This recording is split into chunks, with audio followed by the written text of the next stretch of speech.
जाएगी। ये सही बात है कि मुझे जानकारी प्राप्त हुई है कि अधिशासित अधिकारी नगर पंचायत द्वारा मौके पर कुछ अतिक्रमण हटाए गए हैं, जिसके संबंध में लोग संतुष्ट नहीं हैं और लोगों द्वारा शिकायत की गई है। तो इसके संदर्भ में हम विस्तृत खुद जांच करेंगे और देखेंगे कि यदि गलती हुई है तो जो दोषी हैं उनके खिलाफ कार्रवाई करेंगे। और बाकी अभी जब हम विस्तृत जांच कर लें तो इसकी स्थिति से जिलाधिकारी महोदय को भी अवगत कराएंगे कि जिनका घर नंबर में था जो तोड़ा गया है उन्हें सर्किल रेट से मुआवजा मिले। और मैंने उनसे कहा है कि जो सड़क कागज में है आपके, उस सड़क से ज्यादा आप अतिक्रमण की बात मत करिए। और हम ईओ साहब आए थे, जबरदस्ती कर रहे थे, बोल रहे थे कि 1 घंटे का समय दे रहा हूँ, उनसे समय मांग रहा था कि हमको समय दे दीजिए, जो 4-10 दिन का समय नहीं दिए, जबरदस्ती करने लगे। हम सब हमारे पास कागज, हमारे मकान का पूरा कागजात है। और उनसे मैंने कहा कि मुआवजा कैसे किया, कोई प्रावधान है। ये सही बात है कि फर्रुखाबाद में गंगा नदी के तट पर लाखों श्रद्धालुओं ने माघ पूर्णिमा के दिन डुबकी लगाई। उत्तर प्रदेश के फर्रुखाबाद से खबर है। फर्रुखाबाद शहर कोतवाली क्षेत्र के गंगा तट पर आज माघ पूर्णिमा के दिन श्रद्धालुओं का तांता लगा रहा। गंगा तट पर श्रद्धालुओं को रात भर मेला चला। वहीं लाखों की तादाद में श्रद्धालुओं ने गंगा में डुबकी लगाई। आज करीब 5-6 लाख श्रद्धालु गंगा में स्नान करेंगे। गंगा स्नान करने के बाद श्रद्धालुओं ने दान पुण्य भी किया।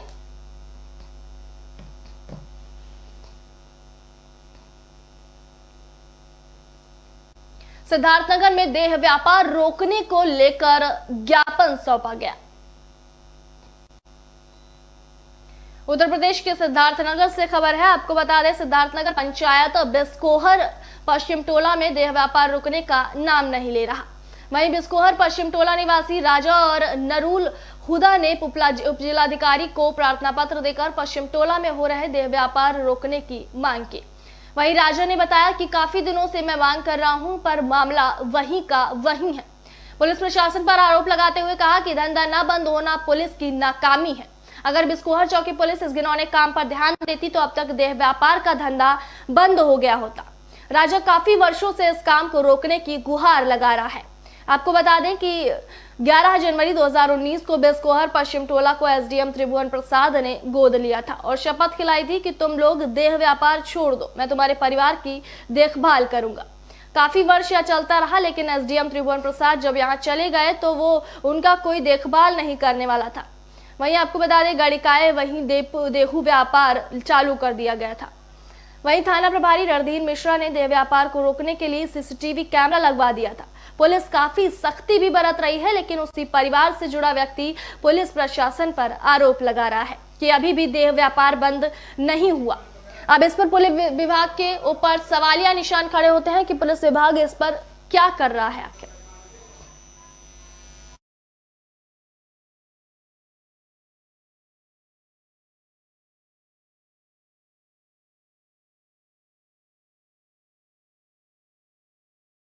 நம்மவர் நமச்சிவாயம் அவர்களே, ஜான்குமார்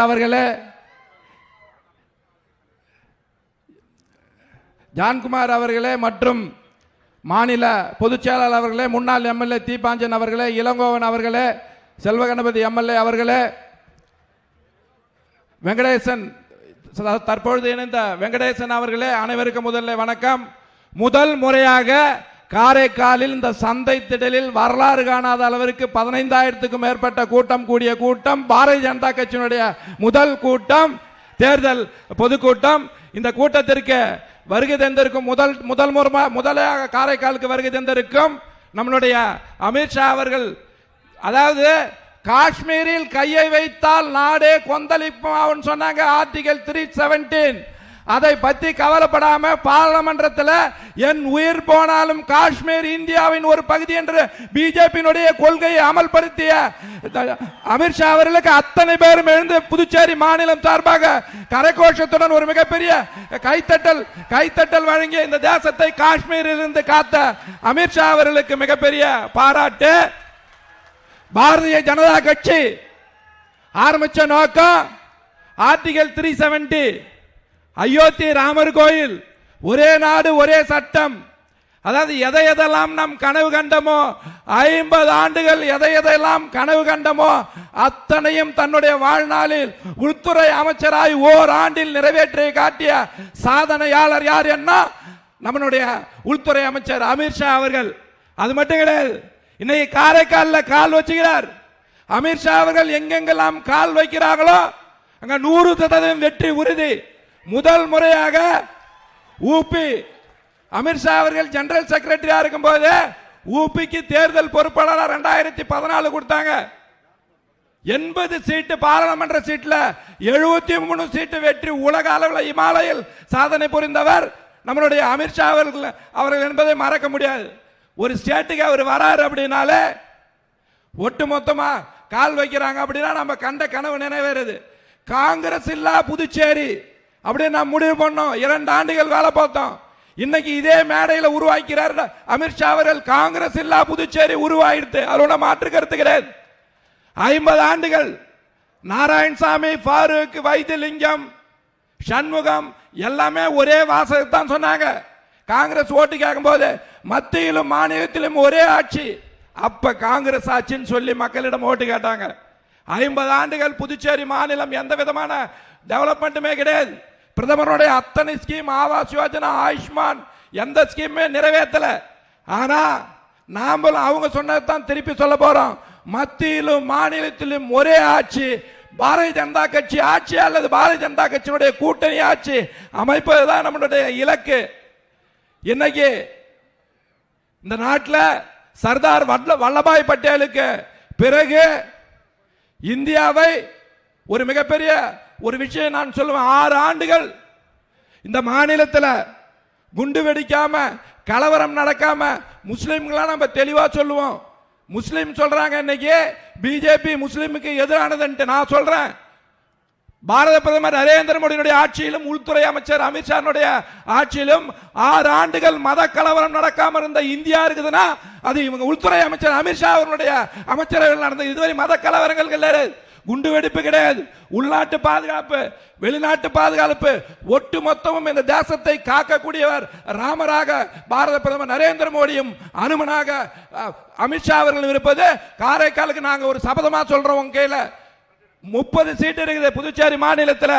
வருகின்ற 2021 30 சீட்டும் பாரதிய ஜனதா கட்சியுடைய கூட்டணி அரசு அமையும் என்று சொல்லி வாய்ப்புக்கு நன்றி கூறி விடைபெறுகிறேன். பாரத் மாதா கி, பாரத் மாதா கி, வந்தே.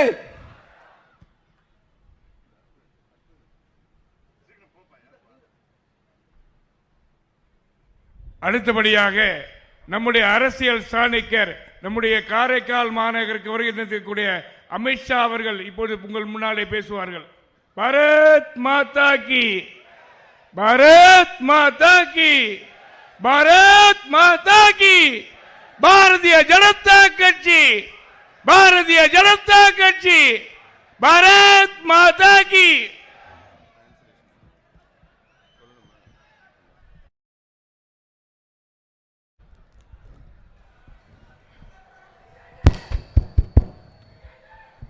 मेरे साथ बोलिए, भारत माता की, भारत माता की। मंच पर उपस्थित प्रदेश अध्यक्ष पांडिचेरी के भारतीय जनता पार्टी के और विधायक वी स्वामीनाथन जी, जिन्होंने अभी अभी भारतीय जनता पार्टी ज्वाइन कर भारतीय जनता पार्टी को आगे बढ़ाने में बड़ी भूमिका निभाई है, ऐसे श्री ए नमशिवायम जी, हमारे प्रभारी और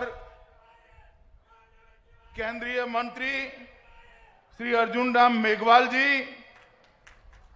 हमारे संगठन के प्रभारी श्रीमान निर्मल कुमार सुराना जी, श्री इम्बलम आर सेल्वम जी, आज जिन्होंने भारतीय जनता पार्टी ज्वाइन की है, ऐसे श्री जॉन कुमार जी खड़े हुए, John Kumar ji ex MLA, Shri के वेंकटेशन जी, श्री अरुल मुरुगन जी, श्री रामलिंगम जी, Shri VP Ramesh ji, Shri VT Ramesh ji, advocate VVN Richard जी, श्री दामोदरन जी, श्री सरवन जी और आज यहां पर मंच पर उपस्थित भारतीय जनता पार्टी के सभी नेतागण और आज इस कराईकल की पवित्र भूमि पर आए हुए, इतनी बड़ी संख्या में आए हुए प्यारे भाइयों और बहनों, वणक्कम, नमस्कार। இந்த மேடையிலே வீற்றிருக்கும் பாரதிய ஜனதா கட்சியின் மாநில தலைவர் திரு சுவாமிநாதன் அவர்களுக்கும், சமீபத்தில் கட்சியில் இணைந்து கட்சியின் பெயரையும் புகழையும் உயர்த்தி கொண்டிருக்கும் திரு சுவாமிநாதன் அவர்களையும், மற்றும் இந்த மாநிலத்தின் தேர்தல் பொறுப்பாளர் மாண்புமிகு மத்திய அமைச்சர் திரு அர்ஜுன் ராம் மேக்வால் அவர்களையும், திரு பொறுப்பாளர் திரு நிர்மல்குமார் சுரானா அவர்களையும், नाम रिपीट मत करो, बाकी बात बताओ। அவர்கள் அனைவரையும் இங்கே வரவேற்கிறோம். இங்கே காரைக்காலில் புனித பூமியில் இத்தனை பெரிய கூட்டமாக வந்திருக்கும் மக்களாகிய உங்கள் அனைவரையும் வணங்கி போற்றி இந்த மகிழ்ச்சியை தெரிவித்துக் கொள்கிறேன். आज मैं जब इस महान भूमि पर आया हूं तब कराईकल अमैयार को याद कर कर उनको मैं प्रणाम करता हूं, जिन्होंने महिला जागृति के लिए, महिलाओं को समाज में प्रस्थापित करने के लिए 6ठी शताब्दी में बहुत बड़ा योगदान दिया। இந்த பூமியிலே தோன்றிய காரைக்கால் அம்மையார் 17ஆம் நூற்றாண்டிலேயே பெண்களின் மேன்மைக்காகவும் உயர்வுக்காகவும் குரல் கொடுத்தவர். காரைக்கால் அம்மையாரை வணங்கி என் உரையை தொடங்குகிறேன். आज जब मैं यहां आया हूं तब यही विराजमान तिरुनल्लर शनीश्वरन मंदिर के भगवान शिव को भी प्रणाम कर कर मैं मेरी बात की शुरुआत करना चाहता हूं। இங்கே தர்ப்பணேஸ்வரர் கோவிலில் நிறைந்திருக்கும் திருநள்ளாறு சனீஸ்வர பகவானையும் வணங்கி போற்றி என் உரையை தொடங்குகிறேன். मित्रों, ये पांडिचेरी की भूमि, पुदुचेरी की भूमि बड़ी पवित्र भूमि है। यहां पर कई बार महाकवि सुब्रमण्यम भारती ने भी लंबे लंबे समय तक निवास किया और श्री अरविंदो ने भी जब आध्यात्मिक यात्रा शुरू की तो पुदुचेरी को ही पसंद कर कर अपना आगे की जीवन की यात्रा को इस स्थान पर करने का निर्णय किया। காரைக்காலின் புனித பூமி புதுச்சேரியிலேதான் மகான்களும் பிரபல சித்தர்களும் தோன்றி இருக்கிறார்கள், வாழ்ந்திருக்கிறார்கள். மகாகவி பாரதியார் இங்கேதான் நீண்ட காலம் வாழ்ந்திருக்கிறார். அரவிந்தர் யோகியாக இந்த இடத்தை தான் தேர்வு செய்து தனது வாழ்நாளில் ஆன்மீக பணி செய்தார். मित्रों, आज जब मैं यहां आया हूं, दिल्ली में काफी सारे साथी मुझे मिल चुके हैं। मैंने पुदुचेरी की यहां की परिस्थिति के बारे में भारतीय जनता पार्टी के कार्यकर्ताओं से पूरी जानकारी ली है और मेरे राजनीतिक अनुभव के आधार पर मैं कहना चाहता हूं, अगले चुनाव में पुदुचेरी में भारतीय जनता पार्टी के नेतृत्व में एनडीए की सरकार बनने जा रही है।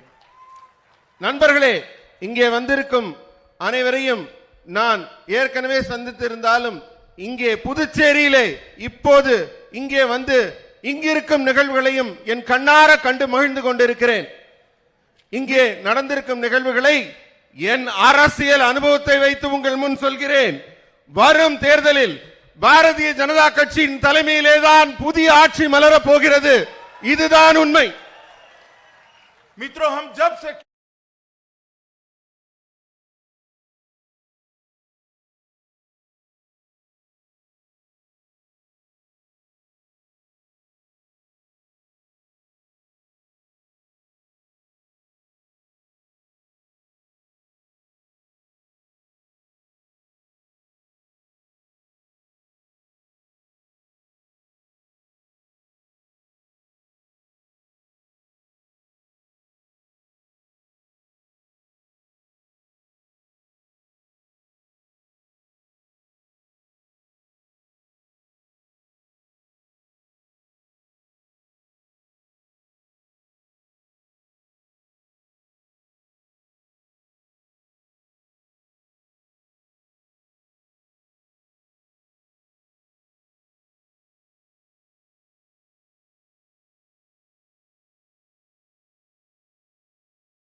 உருவாக்கி காட்டணும்னு முடிவெடுத்தார். 115 திட்டங்களை இந்த மாநிலத்துக்காக அனுப்பி வச்சார். ஆனா இங்க இருந்த அரசாங்கம் மிகவும் சின்னத்தனமாக, மிகவும் கீழ்த்தரமாக நடந்து அந்த திட்டங்கள் எல்லாம் வராம தடுக்கிற வேலையை மட்டும்தான் நாராயணசாமி பண்ணார். மக்களுக்கு நல்ல திட்டங்கள் வராம கெடுத்துட்டார். ஆனா நான் உங்களுக்கு ஒரு உத்தரவாதம் தரேன், ஒரே ஒரு முறை பாரதிய ஜனதா கட்சியை ஆட்சியில் அமர்த்தி பாருங்கள், புதுச்சேரி இந்தியாவின் மிகச்சிறந்த மாநிலமாகும். मित्रों, अभी अभी बड़ा कोहराम मचा है कि कांग्रेस की सरकार टूट गई, कांग्रेस के कुछ मित्र भारतीय जनता पार्टी में ज्वाइन हो गए। मैं आपको बताना चाहता हूं कि कांग्रेस आरोप लगा रही है कि भारतीय जनता पार्टी ने उनकी सरकार को गिराया। भाई, आपने मुख्यमंत्री ऐसा व्यक्ति बनाया था जो अपने सर्वोच्च नेता के सामने ट्रांसलेशन करने में भी झूठ बोले। इस प्रकार के झूठे व्यक्ति को आपने मुख्यमंत्री बनाया। நண்பர்களே, இங்கிருக்கும் காங்கிரஸ் ஆட்சி தானாக கவிழ்ந்து விட்டது. அதிலிருந்த காங்கிரஸ் தலைவர்கள் எல்லாம் ஒருவர் பின் ஒருவராக பாரதிய ஜனதா கட்சியிலே வந்து தன்னை இணைத்துக் கொண்டிருக்கிறார்கள். நாராயணசாமி அவர்களே, உங்களுக்கு நான் சொல்லிக் கொள்கிறேன், இந்த நிகழ்வு எல்லாம் நடக்கிறதுக்கு என்ன காரணம்? அவங்களெல்லாம் என்ன நடக்கிறாங்களே உங்களுக்கு புரிஞ்சுக்க முடியலையே. உங்க தலைவருக்கே நீங்க பொய் சொன்னவராச்சே, அப்ப உங்க கூட இருந்தவங்க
இந்தியாவிலிருந்தும் காங்கிரஸ் காணாமல் போகும். क्योंकि वहां पर मेरिट का स्थान नहीं है। मैं पुदुचेरी की जनता को याद कराना चाहता हूं, गत चुनाव में कांग्रेस पार्टी नमः शिवायम के नेतृत्व में चुनाव लड़ी और जब मुख्यमंत्री बनाने का बारी आई तो गांधी परिवार के पैर कौन पकड़ता है, इसको मेरिट मानकर नारायणसामी को मुख्यमंत्री बना दिया। इससे बड़ा पुदुचेरी की जनता के साथ धोखा और कोई नहीं हो सकता। நண்பர்களே, ஒரு முக்கியமான விஷயம் நீங்க கவனிக்கணும்.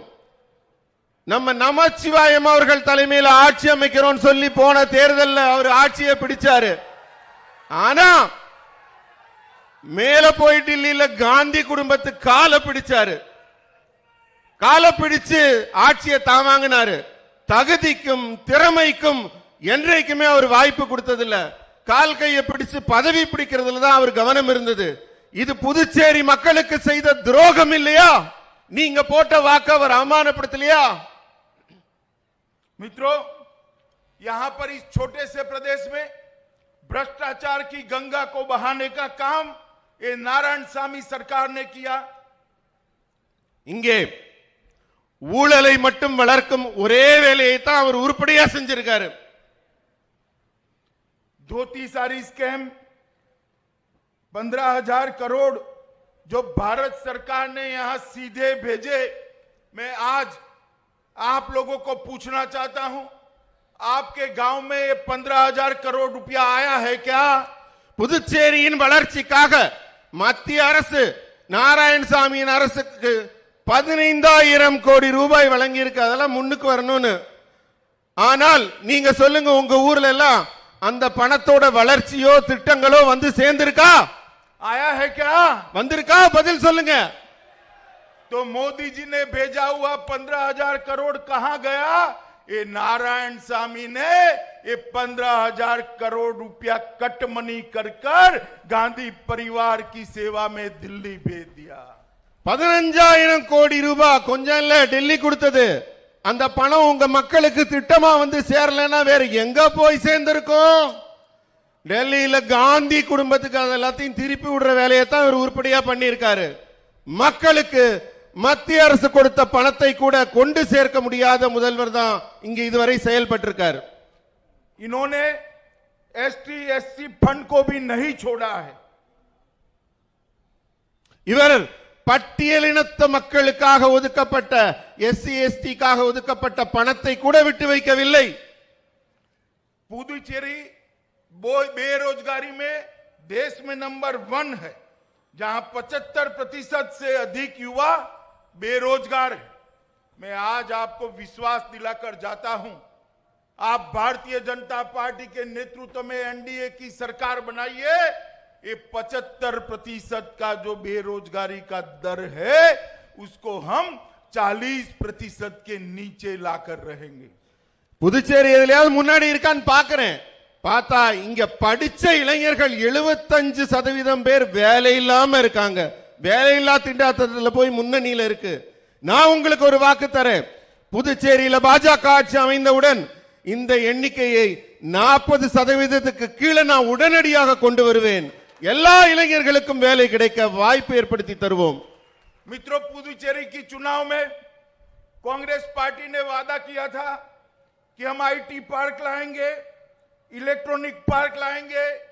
मैं पूछना चाहता हूं नारायण स्वामी जी को, भैया नारायण स्वामी 5 साल खत्म हो गए, वो आईटी पार्क कहां है आपका? वो इलेक्ट्रॉनिक पार्क कहां है? जरा हमें भी तो तनिक एड्रेस दे दीजिए, जाकर हम देख लें इसको. அவரே ஒரு வாக்குறுதி கொடுத்தாரு, உங்களுக்கு எல்லாம் ஞாபகம் இருக்கும்னு நினைக்கிறேன். 50 ஏக்கர் நிலப்பரப்புல ஐடி பார்க் கட்டுறேன்னாரு, எலக்ட்ரானிக் பார்க் கட்டுறேன்னாரு. 5 வருஷம் ஆட்சி செஞ்சாரு, அதெல்லாம் வந்துச்சா? உங்களுக்கு கிடைச்சதா? मित्रों, लोकल बॉडीज के चुनाव लोकतंत्र के अंदर बहुत महत्वपूर्ण होता है. आप बताओ, लोकल बॉडीज के चुनाव, पंचायत चुनाव समय पर होना चाहिए या नहीं होना चाहिए? எல்லாரும் பதில் சொல்லுங்க. உங்க பதில் எனக்கு முக்கியம். பஞ்சாயத்து எலெக்ஷன் உங்களை நீங்களே ஆட்சி செய்யறதுக்கு மிக முக்கியமானது. உங்களுக்கு பஞ்சாயத்து எலெக்ஷன் கிடைச்சதா இல்லையா? मगर आपके यहां अंतिम 2006 में चुनाव हुआ, 14 सालों से हाई कोर्ट के कहने के बावजूद भी चुनाव नहीं हुआ, क्योंकि उनके मन में डर था अगर चुनाव हुआ तो भाजपा का कमल यहां खिल जाएगा. अरे नारायण स्वामी, कब तक बचोगे? लोकल बॉडी के चुनाव नहीं हुए, इस बार विधानसभा के चुनाव के अंदर कमल खिलने जा रहा है, आप उसको रोक नहीं सकते. பஞ்சாயத்து தேர்தல் மிக முக்கியமானது, அதை நடத்தவே இல்லை உங்க நாராயணசாமி. காரணம் என்ன? பயம். எங்க தாமரை வந்துருமோன்னு பயம். அந்த அளவுக்கு பயந்துட்டார் நாராயணசாமி. ஏய் நாராயணசாமி, உன்ன நான் ஒரு கேள்வி கேட்கிறேன். வரப்போற சட்டமன்ற தேர்தல்ல தாமரை தான் ஆட்சி அமைக்க போகுது. தப்பிச்சு உன்னால எங்கேயும் போக முடியாது. मित्रों, नारायण स्वामी की सरकार हर्डल होने के बावजूद भारतीय जनता पार्टी की नरेंद्र मोदी जी की सरकार ने ढेर सारे काम पुदुचेरी के लिए किए हैं. पुदुचेरी के अंदर टूरिज्म को बढ़ावा करने देने के लिए उड़ान योजना के तहत बेंगलोर और हैदराबाद से पुदुचेरी को जोड़कर देश भर के यात्री श्री अरविंदो की समाधि के दर्शन करने आए. हमारे सारे दरिया किनारा पर पर्यटक आए.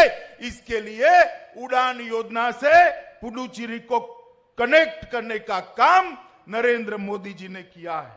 பறக்கும் பாதை திட்டம் புதுச்சேரியின் சுற்றுலாவை மேம்படுத்துவதற்காக பெங்களூர்ல இருந்தும் ஹைதராபாத்ல இருந்தும் டூரிசம் சுற்றுலாவை முன்னேற்றுவதற்காக மிகப்பெரிய பாதைகள் அமைக்கப்படும். பறக்கும் பாதை திட்டம் இது பிரதமர் நேரடி பார்வையிலேயே புதுச்சேரியை முன்னேற்றுவதற்காக இப்படி ஒரு திட்டம் அமைக்கப்படுகிறது. अभी 25 तारीख को प्रधानमंत्री नरेंद्र मोदी जी ने एक छोटे पोर्ट का भूमि पूजन कर यहां पर जो सागर किनारे रहने वाले लोग हैं इनके विकास के लिए एक बहुत बड़ा रास्ता खोला है और ये पोर्ट 2009 से बंद था, अब बहुत जल्दी ही शुरू होने जा रहा है. இப்ப 25ஆம் தேதி இங்க வந்திருந்தாரே நம்ம மாண்புமிகு பாரத பிரதமர் நரேந்திர மோடி அவர்கள் கடல்புற மக்களின் மேம்பாட்டுக்காக பல திட்டங்களை இங்கே தொடங்கி வந்திருக்கிறார்.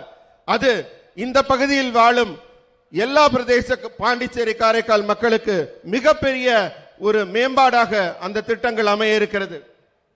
मित्रों, अभी 2 दिन पहले ही मोदी जी ने सतनाथपुरम से लेकर नागपट्टिनम तक राष्ट्रीय राजमार्ग नेशनल हाईवे के हिस्से को 4 लेन वाला बनाने के लिए और कराईकल के में JIPMIR का चरण 1 का मेडिकल कॉलेज की आधारशिला भी रखने का काम किया.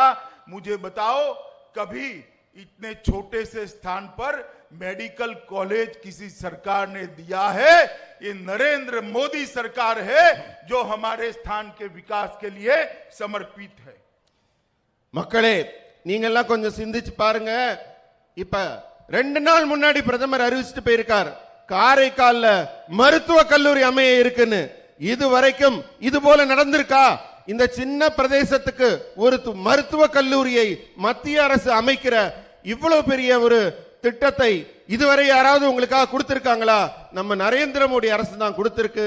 புதுசா நெடுஞ்சாலை திட்டம் நாகப்பட்டினம் வரை காரைக்கால் வழியாக போக இருக்கு. இது மாதிரி காரைக்கால் மாவட்டத்தின் நேரடி வளர்ச்சிக்காகவும் பல புதிய திட்டங்கள் மத்திய அரசால் இப்போது உருவாக்கப்படுகிறது. मित्रों, हमारे पुदुचेरी में और कराईकल में मछुआरों के लिए, मछली के व्यवसाय के लिए बहुत बड़ी पोटेंशियलिटी पड़ी है, संभावनाएं पड़ी है. अभी राहुल गांधी यहां आए कुछ दिन पहले, उन्होंने कहा, अरे मोदी जी, आप मछुआरों के लिए अलग डिपार्टमेंट क्यों नहीं बनाते हो? भैया राहुल, तुम वेकेशन पर थे. मोदी जी ने ऑलरेडी 2 नया विभाग बनाने का काम 2019 में ही समाप्त कर दिया है. आपको ये मालूम नहीं है. இந்த பாண்டிச்சேரி காரைக்கால் பகுதியில் மீனவர்கள் நிறைந்திருக்கிறார்கள். மீனவ மக்களுக்கு மிகப்பெரிய தொழில் வாய்ப்பு இருக்கிறது. கொஞ்ச நாள் முன்னாடி இங்க வந்திருந்தாரு பாருங்க நம்ம ராகுல் காந்தி. அவர் கேட்கிறாரு, ஏ மோடி, நீங்க ஏன் வந்து இங்க இருக்கிற மீனவ மக்களுக்காக ஒரு தனி துறையை உருவாக்கலன்னு. எனக்கு சிரிப்பு தான் வருது. ஏன்னா அவர் டூர் போயிருந்தாரா தூங்கிட்டு இருந்தாரான்னு தெரியல. 2019 மீனவர்களுக்கான தனி துறையை உருவாக்கி இருக்கிறார் நம் பாரத பிரதமர். அது கூட தெரியாம அவர் வந்து கேள்வி கேட்டுட்டு போறாரு. मैं पुदुचेरी की जनता को पूछना चाहता हूं कि जिस पार्टी के नेता 4 टर्म से लोकसभा में है, उसको यह भी मालूम नहीं है कि 2 साल से इस देश में मत्स्य पालन विभाग शुरू हो चुका है. वो पुदुचेरी का कल्याण वो पार्टी कर सकती है क्या? बताइए भाइयों. ஒரு கட்சியின் தலைவர் வர்றாரு, உங்க மாநிலத்துக்கு வந்து பேசுறாரு. அவர் ஒரு கேள்வி கேட்கிறாரு, மீனவர்களுக்கான தனி துறை, தனி டிபார்ட்மெண்ட் ஏன் உருவாக்கலன்னு. 2 வருஷமாக மீனவர்களுக்கான தனி அமைச்சகமே நடந்துட்டு இருக்கு. அது கூட தெரியாம ஒருத்தர் வந்து என்னத்தை தான் செய்ய போறாரு உங்களுக்கு? இதைத்தான் நீங்க சிந்திச்சு பார்க்கணும். அடிப்படை ஞானமும் அறிவும் இல்லாமல் அவர் வந்து இங்க பேசிட்டு போயிருக்காரு. मित्रों, मत्स्य पालन के महत्वपूर्ण इंफ्रास्ट्रक्चर की खामियों को दूर करने के लिए 20,000 करोड़ रुपए का बजट भारतीय जनता पार्टी की सरकार के प्रधानमंत्री नरेंद्र मोदी जी ने दिया है, जो 50 लाख से ज्यादा लोगों को रोजगारी देगा और भारत की मत्स्य निर्यात को, एक्सपोर्ट को $1 ट्रिलियन तक ले जाने का काम करेगा. मैं आपको बताना चाहता हूं कि इसका सबसे बड़ा फायदा हमारे पुदुचेरी को मिलने वाला है. நண்பர்களே, நாடு முழுவதும் கட்டமைப்பை மேம்படுத்துவதற்காக 20,000 கோடி ஒதுக்கி இருக்கார். மீனவர்கள் நலனுக்கு கிட்டத்தட்ட 50 லட்சம் பேர் பயன்பெறதுக்கான திட்டங்கள் உருவாக்கி இருக்கார். $1 டிரில்லியன், எனக்கு தமிழ்ல சொல்ல தெரியல, 1 டிரில்லியன் 10 லட்சம் கோடி வரும். அதுபோல மிகப்பெரிய நலத்திட்டங்கள் உருவாக்கி இருக்காங்க. நான் உங்களுக்கு ஒரு வாக்கு தரேன், அத்தனை திட்டங்களுடைய பலன்களும் அதிகமாக புதுச்சேரியை வந்தடைய நான் பொறுப்பேற்றுக்கிறேன். मित्रों, ब्लू रेवोल्यूशन स्कीम के तहत गहरे समुद्र में मछली पकड़ने के लिए मैकेनिकल बोट खरीदने के लिए 40 लाख रुपए की सब्सिडी मछुआरों को भारतीय जनता पार्टी की नरेंद्र मोदी सरकार देती है. மீன் பிடிக்க போறாங்கல்ல நம்ம சகோதர மீனவர்கள், அவங்க போட் தானியங்கி படகு வாங்குறதுக்கு 40 லட்சம் ரூபாய் மானியமா தருது கவர்மெண்ட். और अकेले पुदुचेरी को ब्लू रेवोल्यूशन स्कीम के तहत ही और स्कीमें अलग 39 करोड़ रुपया देने का काम किया है, जिसका फायदा 47,347 मछुआरा भाइयों ने उठाया है.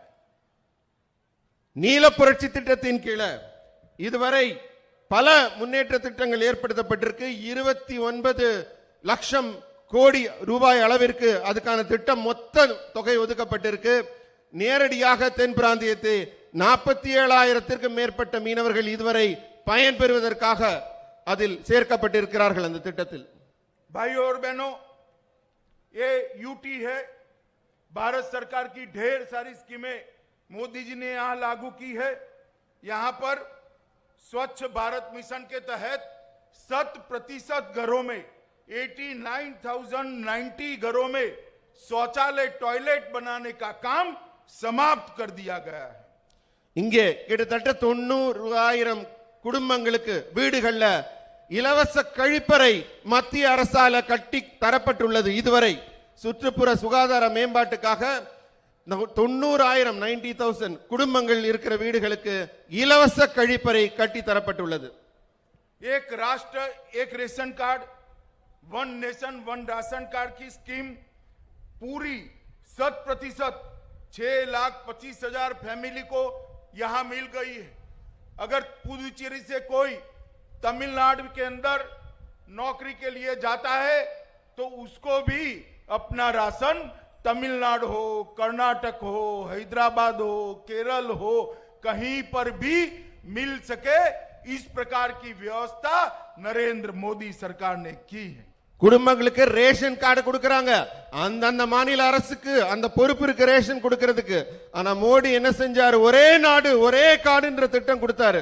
புதுச்சேரியிலேருந்து தொழில் முறையாக வேற மாநிலங்களுக்கு மாற்றி செல்பவர்கள் அந்தந்த மாநிலங்கள்ல சென்னையோ கர்நாடகமோ ஆந்திராவோ எங்க போனாலும் அந்தந்த மாநிலங்கள்லயும் அவங்க ரேஷன் பொருள் வாங்குற வசதி மோடி ஆட்சியில் தான் உருவானது. मित्रों, पुदुचेरी को केरोसिन मुक्त बनाना मतलब हर एक घर में, गरीब से गरीब घर में गैस का सिलेंडर पहुंचाने का काम जो 70 साल से कांग्रेस पार्टी नहीं कर पाई, भारतीय जनता पार्टी ने 5 साल के अंदर पूरा कर दिया है. பெண்கள் எல்லாம் வீட்டுல சமைக்க விறகையும் சீமன் அடுப்பையும் யூஸ் பண்ணி கஷ்டப்பட்டுட்டு இருந்தாங்க. 70 ஆண்டு காலமாக காங்கிரஸ் அரசு இந்த மாதிரி துன்பப்படுற சமையல் அறையிலேயே மூழ்கி கிடக்கிற பெண்கள் பத்தி கவலைப்படல. 5 ஆண்டுகள்ல மண்ணெண்ணெய் அடுப்பே இல்லாத மாநிலமாக மாற்றி காட்டியவர் மோடி அவர்கள். எல்லாருக்குமே உஜ்வாலா ஸ்கீம்ல இலவச சிலிண்டர் கொடுத்தாரு. प्रधानमंत्री आयुष्मान भारत योजना यहां लागू कर दी गई है. हजारों लोगों ने इसका फायदा लिया है. करोड़ों रुपया भारत सरकार ने सीधा उनके ऑपरेशन का चुकाया है. 24 से ज्यादा अस्पताल ये छोटे से प्रदेश के अंदर एमपैनल करने का काम नरेंद्र मोदी सरकार ने किया है. மருத்துவ காப்புறுதி திட்டம் உங்களுக்கு தெரியுமா, புதுச்சேரி மாநிலத்தில் மட்டும் 24 மருத்துவமனை இலவசமாக உங்களுக்கு இந்த திட்டத்தின் கீழே மருத்துவ உதவி தருது, ஆயுஷ்மான் பாரத் திட்டத்தின் கீழே.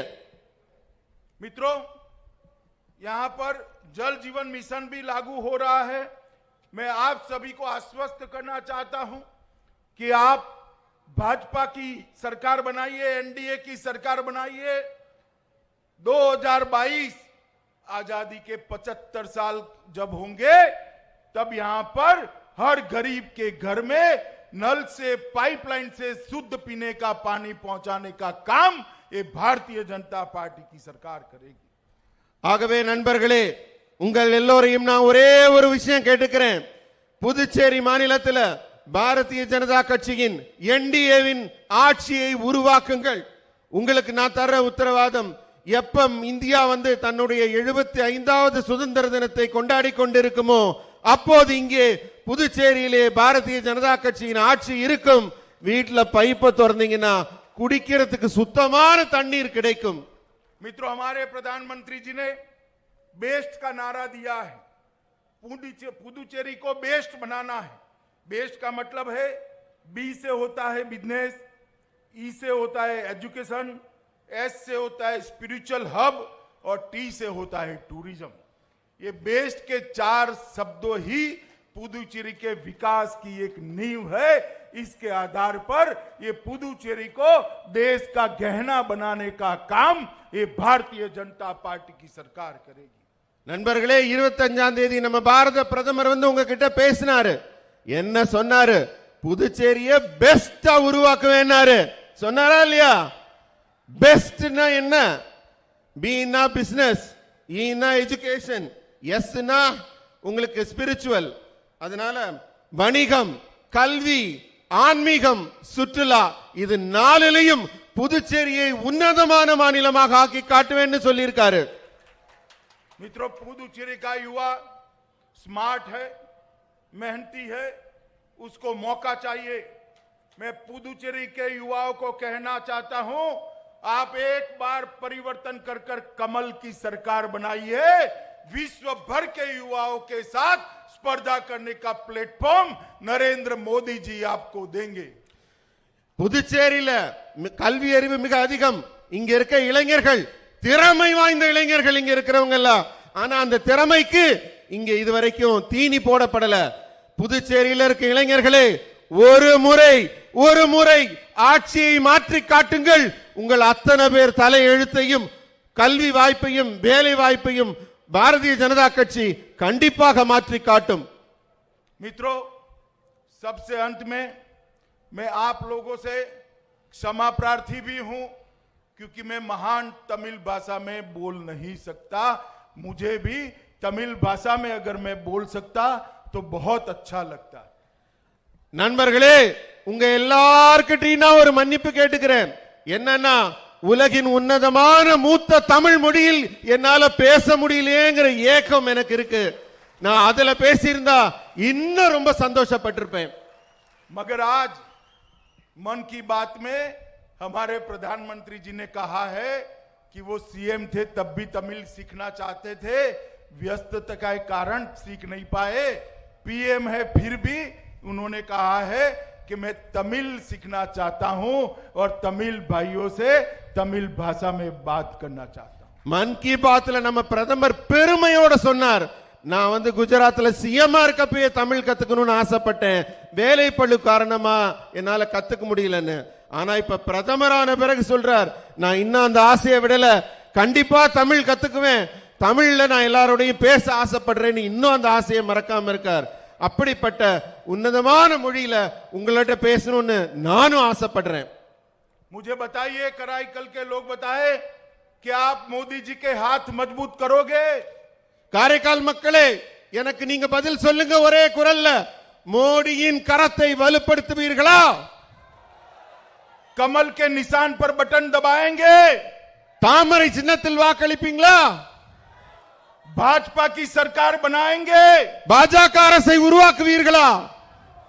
तो मेरे साथ दोनों हाथ उठाइए, ரெண்டு கையை தூக்குங்க, हाथ विजय संकल्प की मुट्ठी बीचिए और प्रचंड आवाज से बोलिए, भारत माता की ஜெய். भारत माता की, உரத்த குரல்ல சொல்லுங்க, भारत माता की ஜெய். भारत माता की மாதரம் वंदे மாதரம்.